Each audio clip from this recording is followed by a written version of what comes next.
Jeg befinder mig lige nu til Kommunernes Landsforenings topmøde, som bliver afholdt hvert år her i Aalborghallen bag ved mig, hvor vi i øjeblikket er ved at diskutere de kommunalpolitiske emner for den kommende tid, og især i lyset af den kommunale valgkamp, som kommer til november.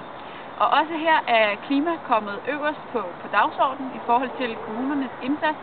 Og det er selvfølgelig fordi, at miljø- og klimaproblemerne og de udfordringer, vi står med her, er så vigtige, og det er vigtigt, at vi griber fat om dem sammen, og at vi løser dem i fællesskab.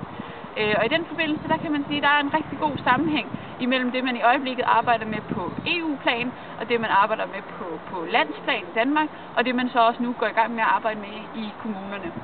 Og i Halsnæs Kommune er vi jo lidt en foregangskommune, eller prøver at være det, fordi vi har nemlig taget det her skridt videre og sagt, at vi vil gerne være klimakommune.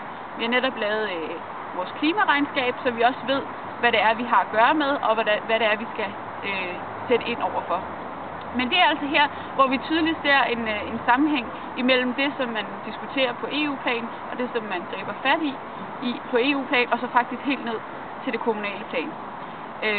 Og det er vigtigt, at vi arbejder med det på alle niveauer, fordi det er den eneste måde, man rent faktisk kan komme de her udfordringer til livs. Men derfor er det vigtigt, selvfølgelig, at hvis man vil have nogen, som skal tage de her udfordringer op og tage dem alvorligt og har en ambitiøs miljø- og klimapolitik, så skal man stemme. Det skal man både til kommunalvalget og til folketingsvalget, men sandelig også til Europaparlamentsvalget, som er her den 7. juni, og man kan stemme på mig.